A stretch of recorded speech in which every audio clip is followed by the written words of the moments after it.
Jouer comme une fille. Un balado sportif avec Guylaine Demers et Marc Durand.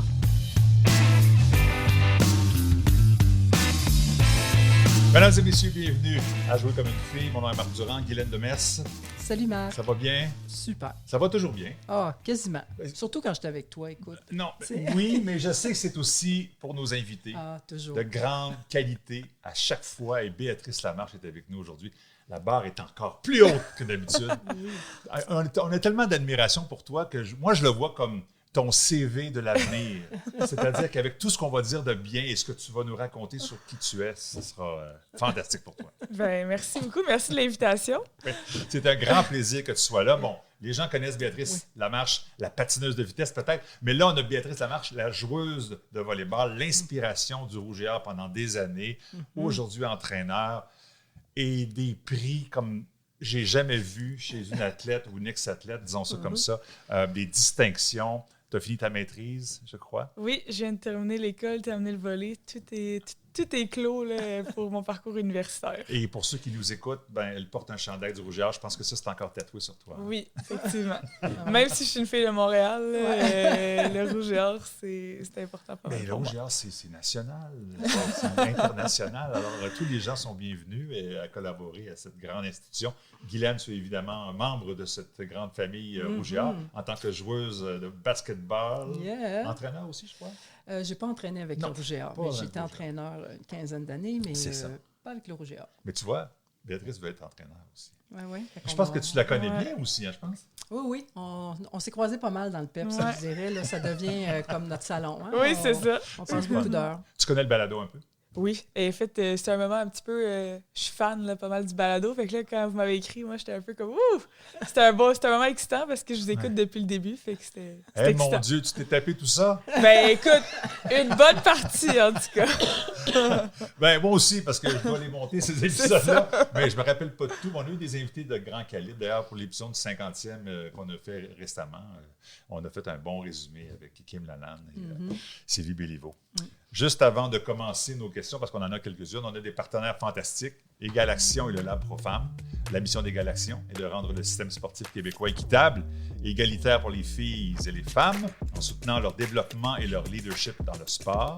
Et le laboratoire de recherche pour la progression des femmes dans les sports, le Lab Profam, a pour principaux objectifs de documenter en temps réel la situation et les enjeux concernant les femmes dans le milieu du sport et du plein air, afin de produire des données probantes et de brosser un portrait systématique de leur place dans ces secteurs.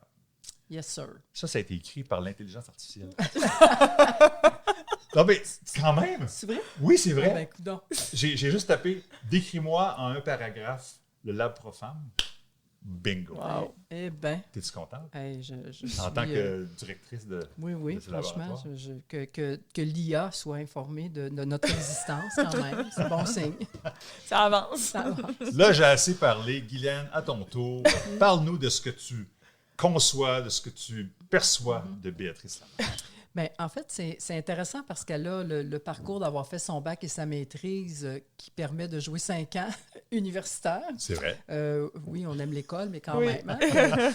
Le volley ou le basket a été un élément absolument déterminant dans la poursuite des études. Oui. Fait que c'est intéressant de voir ça. Puis dans notre parcours, en fait, Béatrice est très engagée pour sa communauté sportive, au-delà du volleyball, en fait, pour l'ensemble des athlètes du Rouge et Or. Et ce qui fait qu'on a eu à se croiser vraiment professionnellement dans le cadre, entre autres, de tout ce qui touche la protection de l'intégrité des athlètes, le bien-être des athlètes. Ouais. Alors, ça m'a permis de la côtoyer davantage. Puis, à quelques occasions, elle est venue jaser dans mon bureau pour différents enjeux qu'on rencontre comme athlète. On est curieux de quoi il était question en général. De différentes problématiques, je dirais, qui touchent le bien-être des athlètes de façon générale. Oui, c'est ça. Parce que le Rouge et Or, quand même, dans les dernières années, avec Linda Marquis et Nathalie Bertrand, entre autres, qui ont mis en place vraiment toute une structure pour que les athlètes sachent où aller quand ça va pas bien. Ouais. Ça peut être toutes sortes d'enjeux. Je trouve ça intéressant que Béatrice ait ce réflexe-là. Oui, tu as décidé d'embarquer là-dedans. Ouais. Pourquoi? Puis, je pense que quand je voyais des choses avec lesquels j'étais moins à l'aise, ben, je pense que ça valait la peine d'en discuter. Puis Guylaine et Linda ont été vraiment présentes dans mon parcours pour ça. Là, il faut que j'ai besoin de jaser. Là. Fait que venais jaser de choses avec les deux assez fréquemment, de temps en temps. Ben, j'imagine que c'est pas si fréquent de voir des athlètes arriver dans ton bureau pour parler d'enjeux comme ça. Ben, tu serais étonné. Non, mais comme ça, Oui. Tant Non, mieux. vraiment. Ben, en fait, le fait que je sois dans le PEPS, là, Oui, ça aide évidemment. aussi. Ouais, Je suis c'est ça, l'ancienne du Rouge et Or. Ouais. Fait qu'il y a beaucoup d'athlètes qui me connaissent. Bon, on a des athlètes qui étudient au département, mais même en dehors du département. Fait que ce qui fait que oui, je vais avoir effectivement des athlètes. Des fois, c'est juste pour jaser de façon générale, mais et je peux confirmer aussi, en fait, parce que j'ai assisté à des rencontres avec un groupe d'athlètes qui font partie de toute cette démarche-là. Puis Béatrice, tu as une belle reconnaissance quand même de tes pairs. Je pense que tu peux le... C'est très gentil. Mais tu dois le sentir aussi quand même. Oui, quand même. Je pense que les différents projets avec lesquels on a travaillé au Rouge et Or, ça a permis de rencontrer beaucoup d'athlètes de différents sports, ce qui aurait peut-être pas été le cas si je n'avais pas été autant impliquée. Fait que ça m'a permis de connaître d'autres athlètes, connaître d'autres réalités où qu'on est moins habitué quand on est juste dans nos choses, dans notre sport. Ouais. Fait que, c'est ça, j'ai aussi parlé beaucoup à Guylaine pour tout ce qui est équité dans le sport, pour certains projets qu'on faisait, pour avoir son avis, puis des choses comme ça. Là, tu as une maîtrise en quoi?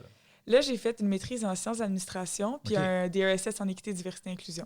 Fait que d'où le côté, tout l'intérêt d'équité dans le sport et tout.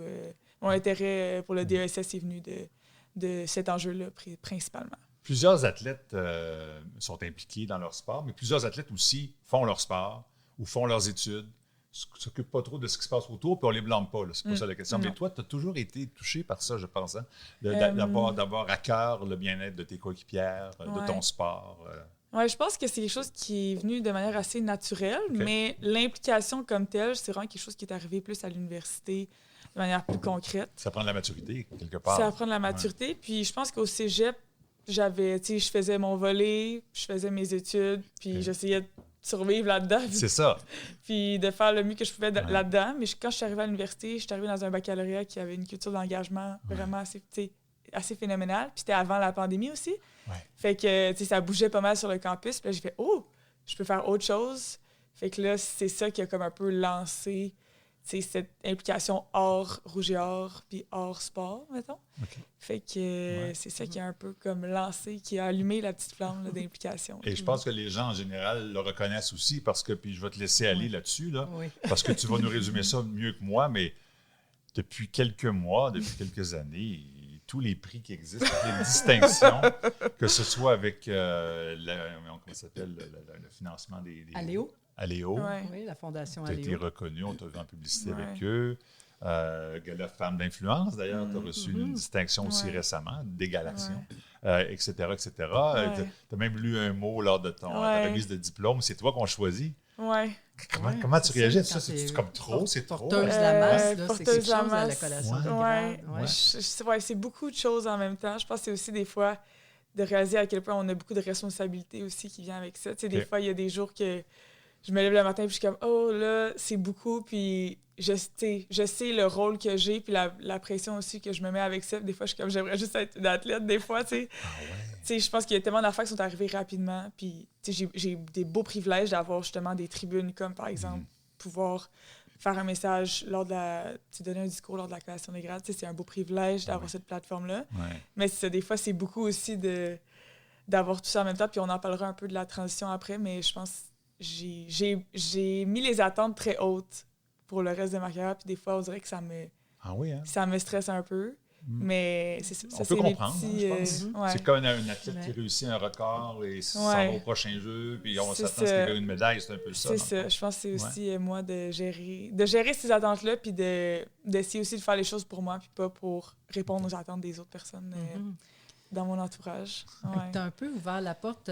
Tu sais, on aborde de façon sporadique. Sporadique, voyons, j'ai le c'est correct, t'es en vacances bientôt. J'avais psoriasis en tête, je créerais. Tu peux recommencer ta phrase, je vais l'enlever. Si tu veux. Il n'y a pas de problème. OK, Et on la merci, garde. Béatrice, elle m'a sauvée. Oui. Alors, de façon sporadique, pourquoi j'ai choisi des mots que j'ai de la misère à prononcer? On se le demande. Qu'est-ce qui commence par pso? Ben oui. Psoriasis. Ben, c'est ça. C'est ça. Je te dis. Pourtant, je ne souffre pas de cette maladie de la peau, mais en tout cas. Mais tu sais, après, le parcours universitaire est quand même intense. Tu sais, 5 ans, on ne compte pas le nombre d'heures investies là-dedans. C'est une passion, mais... Puis tout à coup, du jour au lendemain, ton identité d'étudiante, mais surtout d'étudiante athlète, s'éteint. Et j'avais le goût de t'entendre parler sur cette transition. Tu es en plein dedans, là? Ouais. Écoute, là, on vient de finir la session universitaire. Là. C'est ça. Comment ça se vit jusqu'à présent? Je te dirais que c'est beaucoup des phases. Il y a des phases que ça va bien, que je me dis « Ah, je suis contente d'avoir terminé. Cette pression-là, je l'ai plus. Je n'ai plus besoin de faire des tests physiques. » Des fois, c'est... Puis, tu sais, mon corps, il n'aurait pas été capable d'en faire une de plus. Là, ça, c'est clair. Mais c'est aussi un peu différent parce que, dans le fond, moi, la dernière année, je n'étais pas supposée la faire, en fait, au départ. J'ai vécu comme 3-4 commotions cérébrales en 12 mois. Ouais. Pendant plus d'1 an, je n'ai pas été habillée. Fait que, tu sais, il y a eu comme une espèce de préparation un peu précoce à la retraite parce que je n'étais pas supposée faire cette dernière année-là. J'avais fait l'atelier de transition d'après-carrière. Je l'ai fait il y a 2 ans parce que, tu sais, je voyais un peu la fin arriver avec ma tête et tout. Fait que ça a été un peu comme en deux phases. Puis là, finalement, l'année dernière, la saison a bien terminé pour moi. Puis je sentais que j'avais encore des choses à donner. Puis pour la petite histoire aussi, on a parlé d'Aléo plus tôt, mais quand j'ai vu qu'il ouvrait la cour de leadership pour une première année, j'ai appliqué. Puis j'étais genre, OK, si je suis prise, ça veut dire qu'il faut que je revienne. Puis j'ai des choses à apprendre encore. Puis quand Jonathan de Aléo, il m'a appelé, j'ai fait, OK, là, ça veut dire que j'ai encore des choses à faire, j'ai encore des choses à apprendre. Puis je lui ai partagé aussi que ça avait fait comme un déclic. Puis ça a été ma meilleure année, autant sur le terrain, à l'extérieur, dans ma tête, à l'école. Ça a été l'année que j'ai le plus fait d'apprentissage. Ouais. Fait que c'est ça aussi qui a été encore plus tough parce que j'ai vraiment fini sur un high cette année. J'ai vraiment une belle fin de saison. Fait que ça a été tough de descendre de ça. Versus si j'avais eu une saison vraiment difficile. Oui, c'est ça. Puis c'était ton dernier match. J'étais présent dans c'est vrai. Vraiment touchant de te voir. Puis ton enthousiasme est contagieux. Je pense que le Rougeur a un bel avenir aussi. Avec, oui, on a une belle équipe. Belle équipe, les plus jeunes aussi. Puis, je pense que tu as inspiré tout ce monde-là. Mais ce que j'entends, c'est ça aussi. C'est l'après. Hein?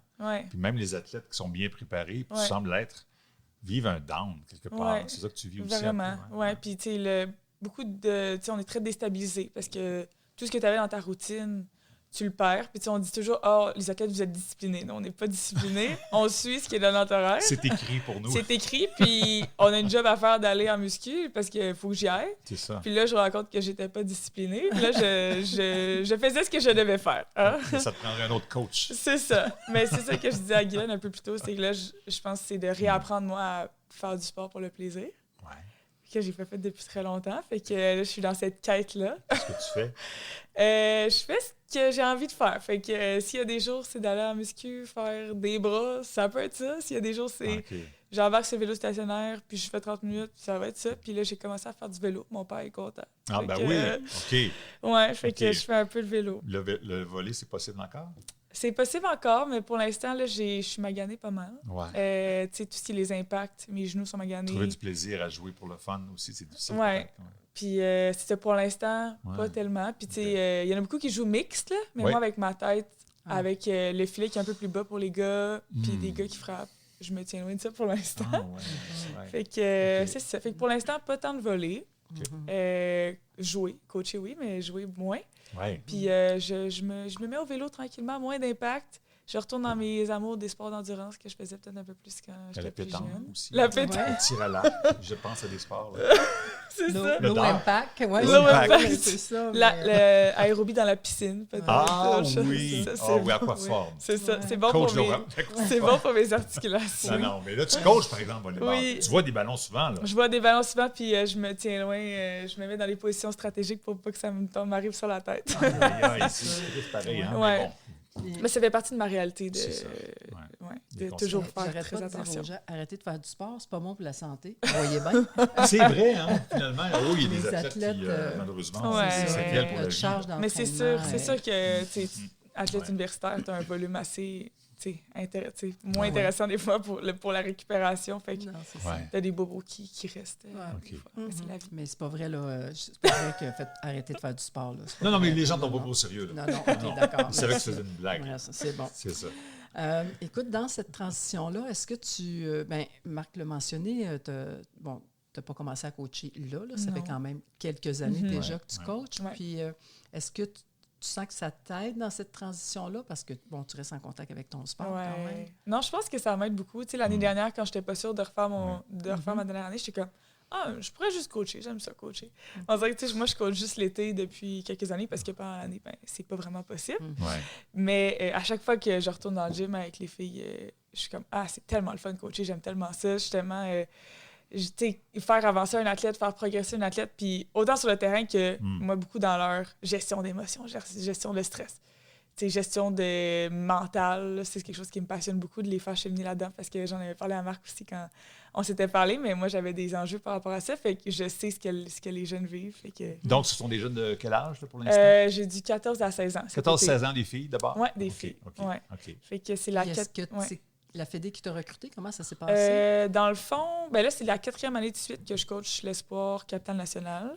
Fait que c'est sûr que là, je commence à avoir de l'expérience par rapport à ça, mais c'est le club, dans le fond, qui gère, le club civil qui gère l'Espoir qui s'occupe du recrutement. J'avais aussi coaché l'Espoir à Montréal aussi avant d'arriver à Québec. C'est ça. Donc, le coaching t'a toujours intéressé? C'est quelque chose qui... Parce que ça aussi, c'est un enjeu dont on a parlé souvent en balado. Tu le sais, tu l'écoutes. C'est que les femmes, parfois, ne pensent même pas à cette éventualité. Oui. Moi, je suis allée au secondaire au Collège Jean Eudes à Montréal. Puis c'était un programme de volleyball que il y a beaucoup, beaucoup de femmes entraîneurs. Il y a beaucoup d'anciens athlètes qui reviennent. Moi, la coach que j'ai eue pendant 5 ans, elle avait évolué aussi au programme, dans le même programme, dans le fond. Fait qu'il y avait une culture de coaching par les athlètes qui était quand même très, très présente. Puis c'était vraiment presque juste des femmes. Fait que je salue Véronique. C'est ça. Véronique qui coach à McGill avec Rachel. Depuis plusieurs années. Fait qu'il y avait cette culture-là de coaching au féminin beaucoup. Puis, fait qu'on était souvent impliqués dans les camps de sélection, on commençait à s'impliquer comme ça. Puis, j'ai commencé à coacher à l'Espoir, justement, puis dans les camps d'été, tout ça. Ça a été un peu naturel. On dirait que c'était pas quelque chose que, ça me tente pas. C'était comme ça. Ça a juste commencé comme un peu naturellement. Puis, on dirait que là, c'est ça. Plus les années avancent, plus je m'y plais.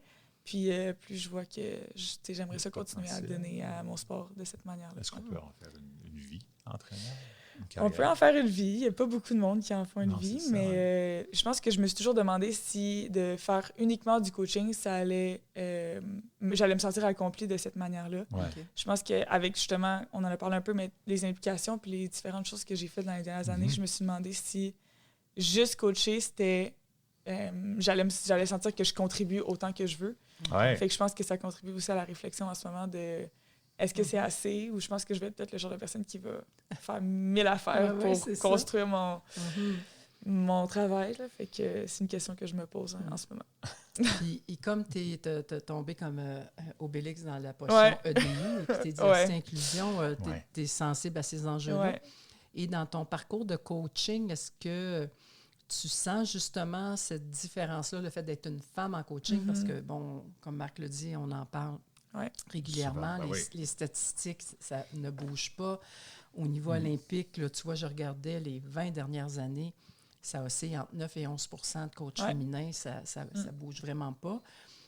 Donc, est-ce que tu sens que tu fais partie d'une minorité puis l'impact que tu peux avoir aussi auprès des filles? Oui, je pense que c'est fou parce que j'ai l'impression que quand on se promène dans le milieu scolaire, au volleyball, mettons en cadet, juvénile, tu te promènes dans les tournois, il y a plein de filles qui coachent. Il y en a plein.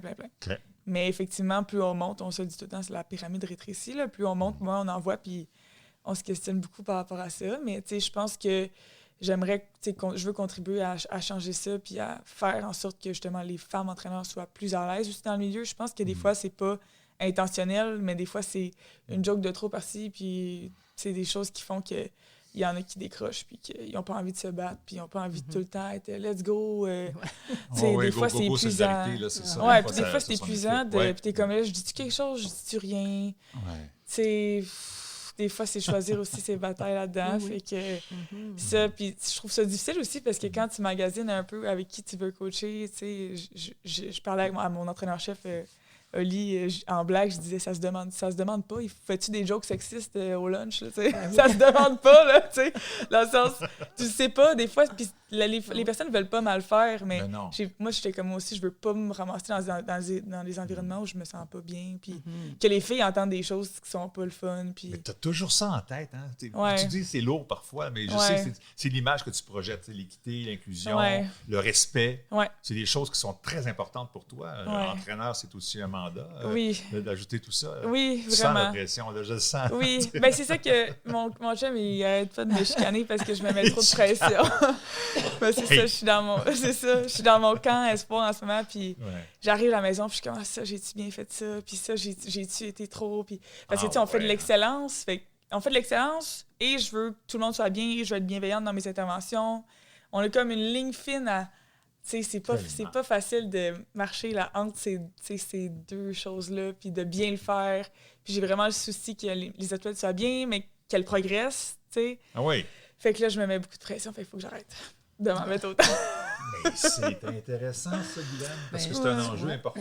Hein? Oui, puis je te dirais, tu sais, chaque fois que j'en parle, je ne veux jamais faire de généralisation, mais effectivement, je dirais qu'une des caractéristiques pour une majorité d'entraîneurs féminins, c'est cette sensibilité-là parce que toi-même, tu as été athlète féminine et tu sais dans quel soulier on peut se ramasser comme athlète. Puis, effectivement, des commentaires qui peuvent sembler anodins, à répétition, ça peut devenir extrêmement douloureux puis affecter des commentaires sur le poids, sur notre apparence. Écoute, moi, quand j'ai commencé universitaire, c'est la première fois que ça m'arrivait.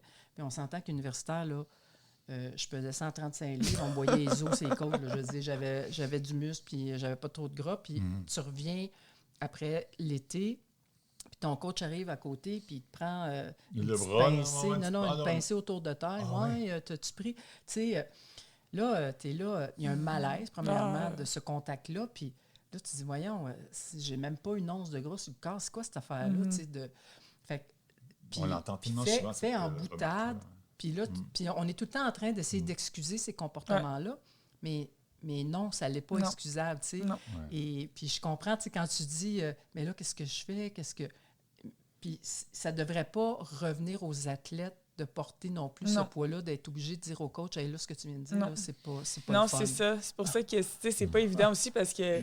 En plus, tu sais, ils se développent, les athlètes se développent. Tu sais, en plus, là... Oui, le corps change. Le corps change. Puis après ça, tu as aussi un développement au niveau de l'attitude, au niveau de...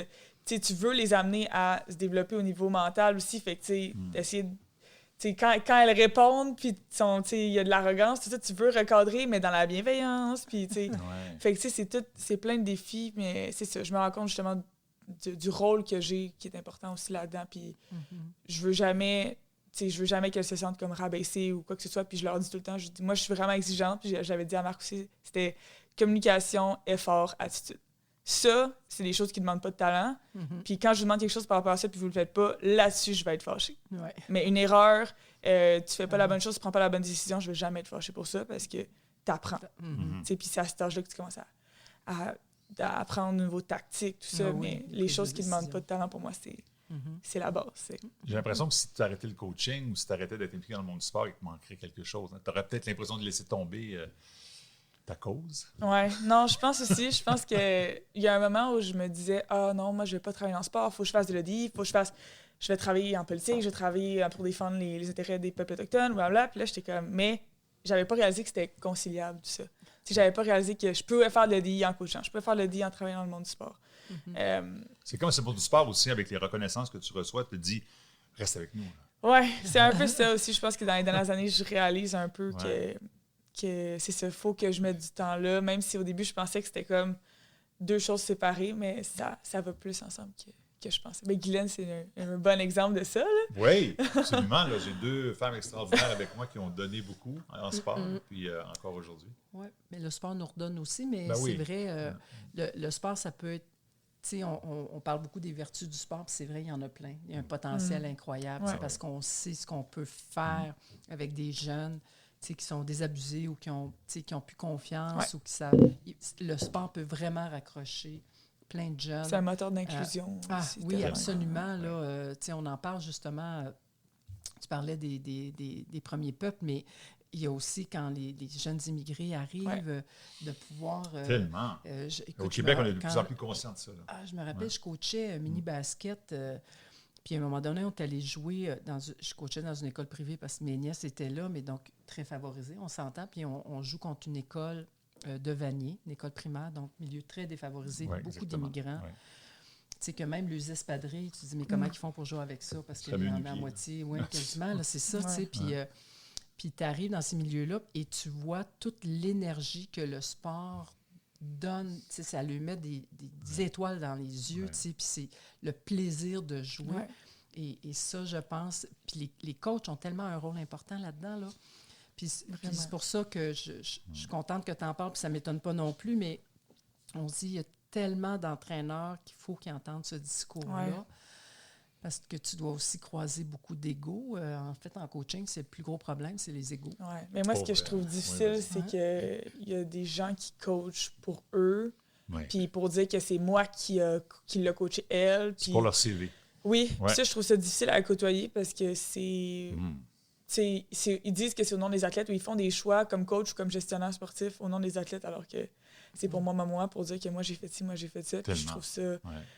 Le pire, c'est qu'ils sont convaincus que c'est pour les athlètes. C'est ça le pire, je trouve. Ah oui, parce que si eux gagnent et les athlètes aussi, tant mieux. C'est ça. Contents, mais dans le fond, mais c'est pour eux, puis ça, je trouve ça... S'ils le perdent, ils vont le cacher puis ils ne vont pas le dire. C'est ça. Fait que ça, je trouve ça dommage. Mais c'est ça. J'essaie d'évoluer de manière... Tu sais, j'essaie de penser à... Tu sais, concentrer sur moi ce que je fais...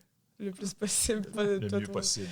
Ouais. Là, une femme entraîneur de filles de 14 à 16 ans, donc tu as des matchs à gérer, tu as des décisions à prendre comme entraîneur. Comment ça se passe au niveau du coaching? Est-ce que... Bien là, c'est mon premier été en chef. OK. Puis dans le fond, nous, c'est un mois d'entraînement, puis j'ai une compétition à la fin avec les filles.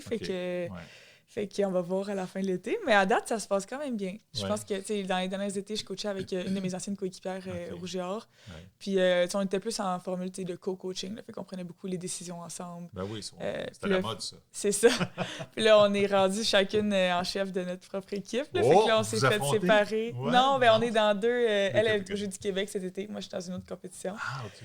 Fait que c'est ça. Fait qu'on vole de nos propres ailes de notre côté, de nos côtés respectifs. Mais ça se passe bien. Puis, on continue à apprendre de l'une de l'autre. Puis, toi, t'as fait ça comment? Toi, ça, comment tu gères ça? Fait que ça nous aide. Puis les deux, on grandit là, à travers ces expériences-là, même si on n'est pas ensemble.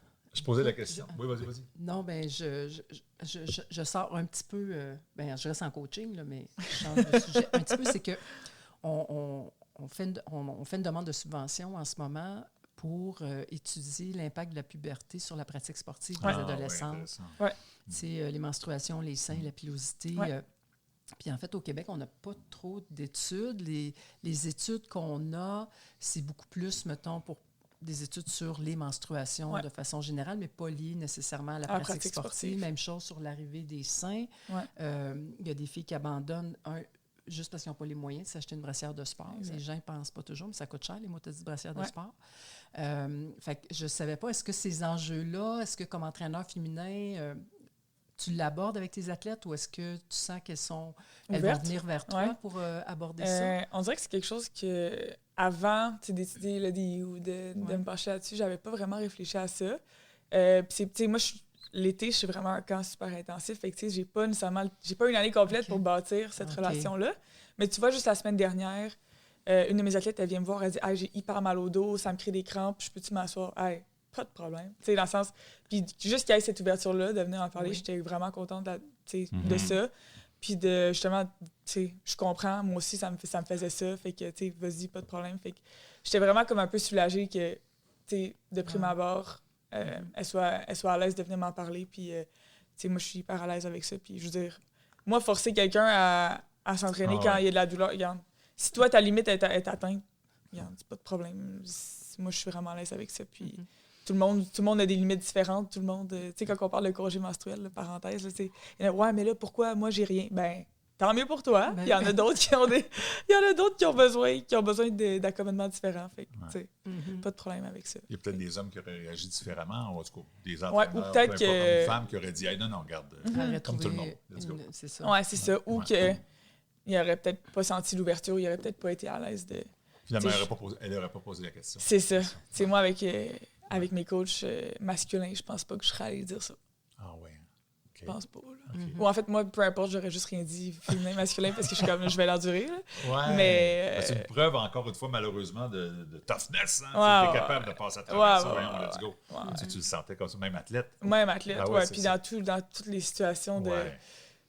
Faut pas que j'arrête. Là, t'sais. C'est pour ça que, moi, avec mes commotions, j'ai eu beaucoup d'épisodes et tout, mais là, je sais que la tête, c'était comme un autre niveau. Fait que je pouvais pas endurer. Il fallait pas que j'endure, fallait pas que je joue sur les symptômes. Ça, j'en ai toujours été vraiment consciente, même si c'était très contre-intuitif de m'asseoir. Oui.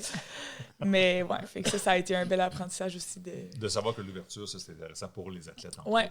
On a fait une capsule il n'y a pas si longtemps pour l'ULSCN en le cadre d'une campagne sur l'esprit sportif. Et moi, il y avait un élément qui m'avait vraiment... en tout cas, je vous invite à aller la voir, la capsule, avec Béatrice Lamarche. Ça s'appelle « Parlons d'esprit sportif ». Tu disais, quand je prends des décisions, les parents, parce qu'on parlait des parents, des fois réagissent différemment avec moi que si c'était probablement un homme. Ouais. Puis c'était vraiment, ça m'avait marqué ça, comme tu avais l'impression, je ne sais pas si c'est encore le cas, qu'on te parle différemment parce que tu es jeune entraîneur. Ouais, je pense que l'année dernière, c'est ça, avec ma collègue Anne-Sophie, là, que je mentionnais un peu plus tôt, on coachait notre équipe, Anne-Sophie Tanguay, exact. Ouais.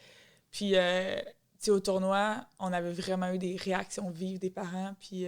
tu sais, on se le disait, est-ce qu'on est deux hommes de 40 ans en ce moment, on se fait ramasser comme ça, là? On se fait parler agressivement comme ça, je pense pas. À ce point-là, hein, j'en reviens pas. Ouais, puis le pire, c'est que c'était plus de l'incompréhension que des véritables critiques, tu sais. Incompréhension du jeu, incompréhension du niveau, qu'est-ce qui se passe à ce niveau-là. C'est ça, fait que ça, je pense que ça m'avait vraiment dérangée, puis j'étais comme... J'aime pas ça, là, comment je me sens. Puis vraiment, l'année passée, ça a fait « Hey, on revient plus. On revient plus. J'ai pas envie de vivre ça. Pourquoi faut que je me tape ça? J'ai pas envie. » Tu sais, vraiment, à la fin, ça a fait « Moi, si pour refaire ça, je veux rien savoir. » Est-ce que tu t'es pris différemment cette année? Est-ce que tu as eu une discussion peut-être avec les parents ou les joueuses? Ben c'est ça. Je pense que là, cette année aussi, avec le club, tu sais, il y a eu un peu plus de... c'est plus le responsable qui gérait les parents. Fait que c'est vraiment lui qui... Il leur a vraiment dit, si vous avez quelque chose à dire sur le coaching, vous venez me voir, moi, lui. Comme ça, moi, j'ai pas affaire aux parents. Puis moi, de mon côté, avec les parents, c'était vraiment, si votre fille a quelque chose à me dire, c'est elle qui vient me le dire. Puis c'est aussi, autant pour moi, ben, c'est plus facile de gérer les filles que pour elle, développer de l'autonomie. Hey, pourquoi, Béa, tu m'as sorti? Ben, on va en jaser, il n'y a pas de problème. Versus... Si tu fais, c'est toujours le parent qui dit « Je vais te protéger, c'est moi qui vais y aller. » Ta fille apprend pas. C'est ça, Puis, même dit, comme je t'avais dit l'autre fois, Marc, il y avait des athlètes qui étaient gênés que leurs parents aient débarqué comme ça. Fait je que, comprends. C'est ça. Fait que, tu sais, au niveau de l'autonomie des athlètes, je pense que c'est mieux pour elles qu'on s'en jase ensemble. Puis, c'est ça. L'année passée, comme je te dis, j'ai failli pas revenir. Ben, c'est ça qui est intéressant et triste en même temps, c'est que probablement qu'une femme peut-être aurait pu prendre la décision de dire ça justement, c'est terminé, je reviens plus. C'est ça. Et d'ailleurs, ça devient un enjeu, là, les parents, tu sais, et c'est généralisé à plein de sports. Avant, on avait l'image du parent de hockey là, qui gueule sur le bord. Parce qu'il connaît ça, lui. Parce qu'on connaît ça. C'est ça, il connaît ça. C'est ça. Mais maintenant, c'est généralisé vraiment à un ensemble de sports. Puis tu l'exprimes très bien, c'est que cette propension des parents, une majorité de parents, à tout le moins, de protéger. En fait, ils ont le sentiment qu'ils doivent protéger leur enfant, même en contexte de coaching, et de ne plus faire confiance, en fait, à l'entraîneur, puis de parler à la place d'eux. Là. Puis écoute, j'en parle des fois, ça nous arrive à l'université, comme prof d'université, qu'un parent nous appelle pour son garçon de 6 pieds 2, de 22 ans. Et là, tu dis, mais c'est parce que je ne peux pas rien vous dire, il est majeur. En là, plus, les parents nous engueulent parce que mais c'est moi qui paye les études, mais ça ne me dérange pas de parler à votre fils. C'est ça. Mais, fait, imagine, ça va jusque-là, puis en coaching. Puis malheureusement, tu as raison de dire, je pense que les parents, quand c'est une femme, effectivement, qui est là, se permettent davantage. Et en plus, tu es jeune. Exact. Mais là, moins d'expérience. Tu as deux prises. Là. Fait que même si ton bagage d'athlète est incroyable, c'est comme tout à coup, ça paraît plus. Mais malheureusement, c'est un des enjeux qui fait qu'il y a des femmes qui vont dire « Je ne suis pas obligée d'endurer ça. Non, c'est ça. Je quitte. » Surtout que tu ne fais pas ça pour le salaire. En plus, c'est ça, c'est une passion d'abord. C'est ça. Notre vie, malheureusement. Vraiment pas. Fait que, mais non, fait que ça aussi, pour moi, c'est quelque chose qui m'a toujours interpellée, de dire que là, c'est rendu... Bon, on fait de la formation d'entraîneur, mais il faut faire de la formation des parents pour leur expliquer, bien là, voici comment ça va marcher, là. Puis si vous dépassez ça, bien, c'est terminé. J'aime bien aussi, j'ai entendu dire ça justement dans les capsules, certains sports, je me demande si ce n'est pas patinage artistique, il y a maintenant une règle qui dit que tu n'as pas le droit de contacter l'entraîneur à moins de 24 heures de la partie. Donc, tu sais, décante, décompresse, tu vas envoyer un courriel, ce ne sera pas avant demain. Puis je trouve que c'est une bonne idée. Tu as le temps de te calmer. Oui, tu as le temps de te calmer, puis de parler à ton jeune, puis finalement, OK, je comprends mieux, puis peut-être que je vais éviter cette chicane inutile-là. Hein. Ce sera peut-être appliqué en sport universitaire. Non, mais sérieux, c'est assez... Bon, tu sais, on parlait avant l'enregistrement du balado, parce que je dis, bien, on a un début de parcours similaire dans le sens où j'ai fait ma maîtrise parce que je voulais continuer à jouer au basket. C'était pas pour la maîtrise. La maîtrise, bon, j'étais bonne à l'école, puis c'était tel que tel. Là. Fait que ça me permettait juste de jouer au basket. Puis, bon, je dis pas que c'est juste ça dans ton cas, mais je pense que ça a quand même contribué au fait de dire, tiens, je vais faire une maîtrise, ça va me permettre de jouer encore un petit 2 ans. Et maintenant, tu sais, tu parlais à quel point ces 5 années-là, en fait, forgent beaucoup notre identité. Tu sais, là, on est identifié comme athlète du Rouge et Or. Puis, tu sais, dans la région, le Rouge et Or, je disais à Béatrice, moi, dans mon temps, basket féminin Rouge et Or, pout-pout, là, c'était pas super glamour comme ça peut l'être aujourd'hui. Mettons que l'exposure qu'on avait dans le temps, on n'était pas souvent dans le journal. Mettons. Non, c'est ça. Mais, donc, de comment on gère, justement... je veux dire, cette perte d'identité-là, à quelque part. Puis, avec ça, comment tu vois tes prochaines années? Comment tu veux te définir? Ça va être quoi l'identité de Béatrice Lamarche? C'est vraiment la question de l'heure. Ouais, je pense que c'est mon défi des derniers mois puis des prochains. L'identité Rouge et Or, capitaine de l'équipe de volleyball, tout ça. Mais je pense que les implications autres des dernières années me préparaient un peu à me sortir, pas à me sortir du sport, mais à tranquillement pouvoir me définir par autre chose. Quand j'ai été blessée pendant une très, très longue période, ça m'a permis de réfléchir à ça, puis de voir, OK, là, je peux pas me sentir accomplie dans mon sport, fait que, il faut que je fasse autre chose. Fait que, les implications, ça m'a permis de faire ça, ça m'a permis de me définir par autre chose, puis je pense que ça a comme un peu enclenché, je veux dire, l'identité multiple, un peu que j'avais comme à l'université. Fait que ça, je pense que ça m'a aidé parce que j'imagine pas si j'avais juste été dans mon gym puis dans ma salle de classe pendant 6 ans, je pense que ça aurait été compliqué. Le après. Fait que là, j'ai comme une longueur d'avance, même si je le sens pas encore en ce moment. Je pense des fois, quand on a trop d'opportunités aussi, c'est ce qui arrive. Peut-être que tu as plein d'opportunités, là, je sais pas ce qui te définit dans les prochains mois ou ce qui va te définir. Ben, je pense qu'au niveau professionnel, j'ai énormément de questionnements en ce moment. Je pense un peu par rapport à ce que je vous ai parlé un peu de répondre aux attentes autour, répondre à moi ce que je veux, me questionner sur qu'est-ce que je veux. Je suis encore rendue à l'étape de qu'est-ce que je veux faire. Puis c'est mon défi d'avoir fait 4 diplômes dans 4 disciplines différentes que toutes me tentent. Je pourrais faire plein d'affaires.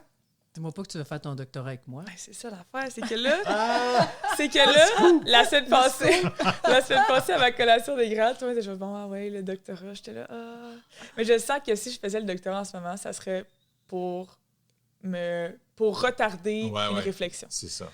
C'est pas pour la bonne raison. Non, c'est ça. Puis c'est ça que je sens, même si mes parents n'arrêtent pas de me dire ça. Puis là, il y a Guylaine, il y a Sophie Brière, elle fait ça en EDI qui me courtise aussi. Là. Fait que c'est ça. Fait que pour le doc, pas tout de suite, je pense que j'ai besoin de faire ces réflexions-là tout de suite. Tu as besoin d'aller à Whistler là, pendant 1 an pour apprendre l'anglais. Ah non, l'anglais, ça fait un bout de ses fêtes, là. L'espagnol, on entend souvent les jeunes, c'est ça. On a tous rêvé à ça. Ils font partir dans l'Ouest, planter des arbres 1 an, puis revenir.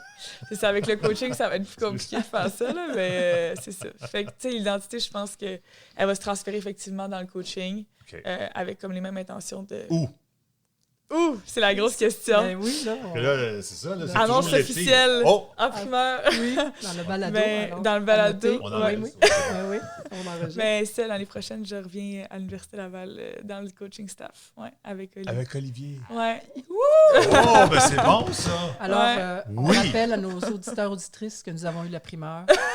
Au balado, jouer comme une fille. Est-ce que tout le monde est content? Julie va être fâchée ou Jean-Noël? Non, ça va tout le monde aller? est content. Tout le monde est content, C'est ok. ça. Fait que ça a été Ouais. la grosse décision. Je pense que ça aussi, ça a été compliqué à décider parce qu'il y a plein de choses qui me tentaient. Ouais. Puis là, je me questionnais sur est-ce que d'aller ailleurs, ça va me permettre de peut-être faire mon deuil plus vite ou quoi que ce soit. Mais je pense D'autres que... opportunités d'aller en Oui, c'est ça. Ok. Fait que Ok. c'est ça. Fait que là, finalement, j'ai décidé que pour le plus logique pour moi, c'était de Donc, continuer au entraîneur Rouge et Or. adjoint avec le Ouais, Rouge et Or, Olivier exact. Fauché qui est l'entraîneur-chef. exact. Tu as eu à cohabiter avec lui pendant plusieurs Pendant années. 4 ans, oui. Donc, j'imagine que ses Ouais. principes, ses valeurs te rejoignent aussi quelque oui, part. vraiment. Ouais. Puis non, c'est ça, on s'entend vraiment bien. C'est Puis important, ouais, puis avec Oli, on a beaucoup. C'est ça, quand il est arrivé, moi j'étais un peu dans ma phase activisme féministe très très intense, puis des fois peut-être un peu trop. Fait que lui aussi, il a appris avec moi aussi là-dedans. Puis Ok. des fois, c'est ça, je parlais là, tel article de journal, telle affaire, on a une ligne, puis les gars ils ont tout le reste de l'article. Puis là, oui, ben ok. Fait que là, on en parlait ensemble. Fait que tu sais. C'est bon. Ah ouais, puis Oli, c'est ça. Dans mes moments les plus revendicatrices, il venait d'arriver. Fait que là, il était là, oh, qu'est-ce que je fais avec ça? Fait qu'on a beaucoup appris ensemble. Puis justement, j'ai animé un panel il y a 2 semaines avec Volleyball Québec sur la réalité des femmes entraîneurs. Puis là, il était dessus comme homme allié. Fait que ça a été super intéressant parce que depuis 4 ans aussi, on évolue là-dedans. Puis on a des discussions par rapport à ça. Puis il est super ouvert. Puis il reconnaît l'importance d'avoir un staff qui est diversifié aussi. Fait que c'est ça. Fait que je suis vraiment contente de coacher avec quelqu'un qui a des valeurs semblables aux miennes, puis de continuer à faire avancer des choses au Rouge et Or en parallèle de ça. Ben, félicitations. Merci. Écoute, On va se voir encore. On va se voir encore. ils ont Ben. pris une bonne décision, en tout cas, le Rouge et Or. Ouais. Parce que c'était parfait. Puis, je suis Ouais. content pour toi, je suis Ouais. content pour Olivier, oui. content pour les Ouais, filles aussi. pour les l'équipe. filles, mais Ouais. ah C'est oui, que- tellement important. C'est ça. tellement. C'est ça. Fait Ouais. qu'il y a un morceau de puzzle qui est placé. OK. C'est le reste qui reste à déterminer. Mais au moins, là, j'ai comme... Je sais c'est quoi, tu sais. J'ai une base, après ça, je vais voir qu'est-ce que... C'est ce que tu vas faire le soir et les fins de semaine. C'est ça. Exactement. Il Ah reste oui, le jour. C'est ça. Fait que Ben, tu te vois où, mettons, dans 5-10 ans? C'est une question que tu poses souvent, Ouais. mais je le vois aussi. Là, ben, tu dis, je sais pas trop, mais quelque part, tu devrais être impliqué dans le monde du sport encore. Ouais, je vais être impliquée dans le C'est monde du sûr. sport encore. Je pense que mon défi, c'est plus... Tu sais, je veux pas non plus travailler du 90 heures semaine Non. puis que le coaching me brûle plus Ouais. qu'autre chose. Mais tu sais, je sais que c'est peut-être un peu utopiste, mais j'aimerais avoir un emploi qui me permet de faire les deux pour l'instant. OK. Ben, ça, c'est une C'est bonne ça. alliée pour le sport féminin. Tout court. Ouais. D'ailleurs, 100%. Égal Action t'a reconnu. Là, Ouais. Donc, avec le gala Femme d'influence, tu as Ouais. été entouré de gens Ouais, extraordinaires. non, moi, j'étais vraiment là. Ouais. J'étais arrivée là, puis c'était comme si t'arrives dans une salle avec toutes tes idoles, là. J'étais là, oh, il y a telle personne. Puis là, j'ai vu Glenn, j'étais là, ah, Glenn! Alors, je me sentais là. Mon chum était comme, hey, pourquoi tu capotes? J'étais là, regarde, c'est elle. C'était malade. J'ai vraiment trippé. J'espère que tu es un homme allié à la maison aussi. Oui. Ah ouais, hein, Extrêmement. Mais oui. Ouais, mon chum qui a joué Derrière au toi. basketball à Laval Ah ouais, aussi les gars de quelques basket, années. sont cool. Ouais, fait que c'est pour ça que j'étais encore à Je sais Québec. pas, je trouve les filles. Ah, je sais pas. Elle dit, je sais pas, je pourrais. Ben, en tout cas, je voulais juste Non, faire mais c'est une parce que passe. dans mon Oui. temps, il n'y avait pas d'équipe masculine. Ah, c'est ça, parce qu'elle était à, Tu sais, il était à il y avait- Trois-Rivières. Ah, c'est ça, tu sais, on ouais. avait OK. splitté, là, Laval, les filles, l'UQTR, les gars, parce qu'il n'y avait C'est pas ça. assez de Pour bassin vrai? francophone. Ah, Ouais. c'est ça qui est arrivé. C'est ça qui est arrivé. Ouais. Fait que moi, l'année que j'arrivais Dans à les années l'université, parce 50, que moi, ça, j'avais Glenn? été... Je t'ai agacé. Quasiment. Non, Quasiment. 80. Les années 80, quand Ben même. oui, ben oui, Mais ben non, il y avait, tu sais, il y avait, en fait, il y avait 2 programmes francophones, Laval et l'UQTR, Ouais, mais il n'y avait pas assez de relève. Alors, ils s'étaient entendus, Laval et l'UQTR, ça se vérifie. les filles à Laval, les gars à Ben non. l'UQTR, parce que moi, j'avais été recrutée par l'UQTR, vu que je venais de En plus, Saint-Élie de Caxton. ben oui, tu aurais été une vedette Ben locale. oui, absolument. Avec ton accent. Puis là, ben, comme ça, Je vais arrêter. là. comme ça s'est fait que c'est Laval Ben qui a oui. eu les filles, Ouais. OK. je suis venue à l'Université Laval, mais donc, mes 5 années, moi, il n'y avait pas Il d'équipe n'y avait pas de masculine. gars. À la paix. Fait que, c'est pour ça que je croisais les filles. Qu'est-ce que tu veux? Ah, c'est à cause de ça. À défaut. Là, ça va tout croche. Là, on arrête ça tout de suite. Presque. Ben écoute, Béatrice, on te souhaite Ouais. tellement de succès, mais je suis tellement convaincu que ça va être du succès. Ça va continuer. Merci. C'est vrai, on est gentil. privilégiés de t'avoir avec nous dans le balado. Oui. Puis écoutez, honnêtement, j'aurais aimé ça mettre plein d'images là, de tout ce qu'on a vu de toi avec ton. C'est quoi tu disais de te Oui, le- c'est elle qui était la porteuse de la masse. La Fait porteuse que, de la donc, masse. à la Ouais. collation des grades, OK. l'étudiante qui est en avant de la parade a la masse, en fait, qui est comme ils font à l'Assemblée nationale. J'allais dire, c'est comme le flambeau. C'est ça, et qui viennent donc déposer et qui ont le privilège de pouvoir faire le speech à tous les diplômés. Ouais. Puis, mets-toi pas trop de pression. Ouais, c'est ça. C'est mon défi. Tu t'es dit aussi, là, parce que tu l'as dit d'emblée. C'est mon chum qui me l'a dit, puis là, je l'ai dit. Ouais, c'est ça. Tu vas être encore au PEF, tu viendras décompresser. C'est ça. Ça, c'est beau. C'est ça. Mais ouais, c'est le perfectionnisme d'athlète qui continue dans le coaching, malheureusement. Oui, c'est ça. On est tellement contents de t'avoir reçu. Encore une fois, merci infiniment. Bonne chance pour la suite. On va te suivre avec le Rougiard féminin. On espère connaître encore une grande saison. C'est le beau, le volleyball universitaire au Québec, parce qu'il y a tellement de complicité, mais aussi, je voulais dire surtout de compétition entre les programmes. D'une année à l'autre, on ne sait pas qui va gagner. C'est pas le football. Là. Non, c'est vraiment cool parce que c'est vraiment plus partagé que ce l'était avant. On ne sait plus finalement. Je pense que toutes les équipes sont bonnes. Puis il y a quelques femmes qui sont entraîneurs aussi, entre autres à l'UQTR, justement. Alors, c'est cool. Merci beaucoup d'avoir été là, Guylaine. Merci encore. Prochaine invitée, Valérie Maltais. Oh yeah. Et puis, on va parler de patinage. De sport. Oui, c'est ça. Il paraît que c'est sa fête aussi. Ah ben, tu me niaises. Ouais. Écoute, tu penses à quelque chose? On va faire un balado la journée de sa fête. C'est ça. Bon, on va chanter ma chère Valérie. Tu veux quoi? Ah non, ça va. J'ai même une table en bas. Ah oui, c'est vrai, toi en plus, tu chantes et tu joues de la guitare. Donc, mon Dieu. Alors, merci de nous suivre partout en ligne et tout ça. Passez le mot, on est encore là, puis on aime ça, faire ce balado-là. Alors, l'épisode 52 est terminé. Merci, Béatrice. Merci de l'invitation. À bientôt.